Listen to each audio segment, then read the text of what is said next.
مشرق وسطی میں ایران اور ترکیہ کے ڈرونز نے صہیونی ریاست کے لیے خطرے کی گھنٹی بجا دی۔ مشرق وسطی کی فضا میں گھومتے کم خرچ مگر خطرناک ڈرونز کی دوڑ نے امریکہ کو بھی پریشان کر دیا۔ حجم میں چھوٹے اور انتہائی کم خرچ والے ڈرونز فضا میں بغیر کسی ڈر کے اڑ سکتے ہیں۔ یہ کہیں سے بھی اڑ سکتے ہیں اور کسی قصبے، جنگل، یہاں تک کہ بحری بیڑے پر بھی لینڈ کر سکتے ہیں۔ یہ ڈرونز جاسوسی کا کام بھی کرتے ہیں، ہدف کو نشانہ بھی بنا سکتے ہیں اور زمین پر ہونے والی جنگوں کی سمت کا تعین بھی کر سکتے ہیں۔ ان کو استعمال کرنے کے لیے بہت زیادہ فوجی نفری کی ضرورت نہیں، بلکہ صرف ایک ایسا شخص درکار ہے جو گراؤنڈ پر بیٹھ کر اسے کنٹرول کر سکے۔ مشرق وسطی میں ڈرونز کی دوڑ میں اسرائیل کا نام سب سے پہلے لیا جاتا ہے، لیکن اسرائیل کو ٹکر دینے کے لیے ایران اور ترکیہ کے ڈرونز سے صہیونی ریاست کے لیے خوف کی فضا پیدا کر دی ہے۔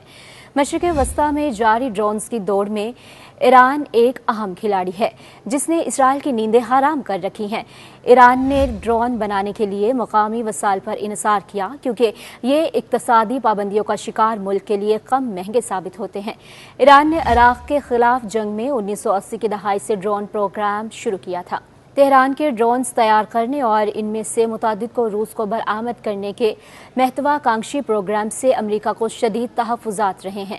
امریکی محکمہ خارجہ کی جانب سے ایران کو امریکی نژاد الیکٹرانک پرزوں کی فروخت میں سہولت فراہم کرنے کے الزام میں ایران، ملائیشیا، چین اور انڈونیشیا میں موجود 10 اداروں اور 4 افراد کے نیٹ ورک پر پابندیاں عائد کر دی تھی۔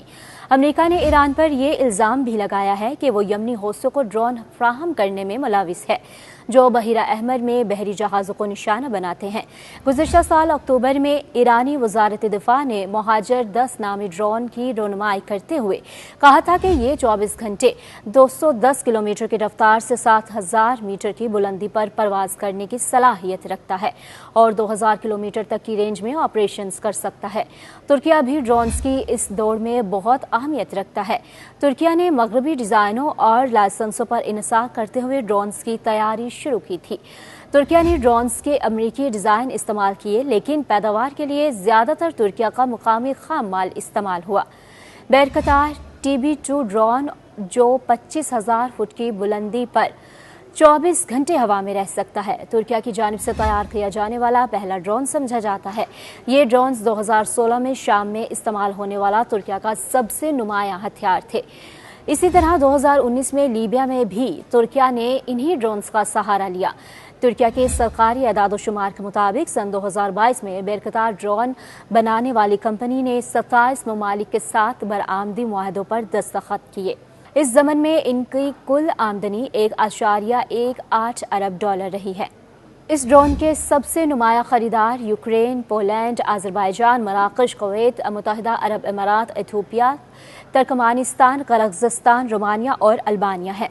ہتھیار کے طور پر ڈرونز میں عرب ممالک کی دلچسپی بڑھی ہے، جن میں متحدہ عرب امارات، سعودی عرب اور مصر سب سے نمایاں ہیں۔ تعلقات معمول پر آنے کے بعد متحدہ عرب امارات اور اسرائیل نے ڈرون بیڑے تیار کرنے کے لیے مشترکہ طور پر کام کیا۔ اماراتی کمپنی ایج اور اسرائیلی ایروسپیس انڈسٹریز کمپنی ڈرونز کا مقابلہ کرنے کے لیے ایک نظام بھی تیار کر رہی ہیں۔ سعودی عرب کی جانب سے بھی ڈرونز میں خاصی دلچسپی دکھائی گئی ہے اور اس میں ایک ایسے وقت میں اضافہ ہوا ہے جب حوثیوں کی جانب سے سرکاری سعودی اعداد و شمار کے مطابق 2015 میں یمن میں جنگ کے آغاز سے لے کر 2021 تک سعودی عرب کی اسٹریٹجک تنصیبات پر ڈرون حملوں سے تقریباً 851 حملے کیے گئے۔ ان سب میں استعمال ہونے والے ڈرون ایرانی ساختہ بتائے جاتے ہیں۔ 21 اگست 2021 کو ڈیفنس نیوز ویب سائٹ نے بتایا تھا کہ 2 سعودی کمپنی نے اسکائی گارڈ ڈرون کی تیاری کے لیے ایک معاہدے پر دستخط کیے ہیں۔ سعودی عرب نے ترک ہوائی جہاز خریدنے کے بعد ڈرون انڈسٹری کو مقامی بنانے کا سہارا لیا اور دونوں ممالک کے درمیان برسوں کی جغرافیائی سیاسی کشیدگی کے بعد ستمبر 2023 میں ایک ترک کمپنی کے ساتھ معاہدہ کیا۔ 2 سعودی کمپنیوں نے آپریشنل تعیناتی کے لیے اسکائی گارڈ UAV کی تیاری جاری رکھنے کے علاوہ ترک ساختہ رائل SU درمیانے درجے کی اونچائی کرنے والے ڈرونز خریدے ہیں۔ ڈرونز کی دنیا میں خطے کا ایک اور اہم کھلاڑی مصر ہے، جس نے ڈرون ہتھیاروں کی تیاری کے شعبے میں بڑے ممالک کے ساتھ شراکت داری کی ہے۔ اور جدید ڈیزائن اور مینوفیکچرنگ لائسنس حاصل کرنے سے مینوفیکچرنگ کے لیے موزوں ماحول پیدا ہوا ہے۔ مصر ایک جاسوسی ڈرون تیار کرتا ہے جس کی زیادہ سے زیادہ رفتار 260 کلومیٹر فی گھنٹہ ہے اور یہ 240 کلومیٹر کی آپریٹنگ رینج کے ساتھ مسلسل 30 گھنٹے تک پرواز کر سکتا ہے۔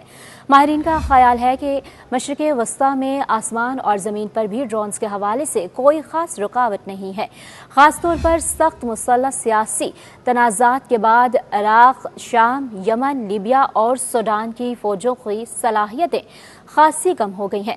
تجزیہ کاروں کا کہنا ہے کہ ابھی تک ڈرونز کا مقابلہ کرنے کے لیے کوئی واضح براہ راست نظام موجود نہیں ہے اور ان میں سے زیادہ تر سسٹم تجرباتی مرحلے میں ہیں۔ YouTube پر گوگلی نیوز دیکھنے کے لیے youtube.com کی سرچ بار میں googly news T V type کریں۔ گوگلی نیوز کے پیج پر سرخ رنگ کے سبسکرپشن والے بٹن پر کلک کرنا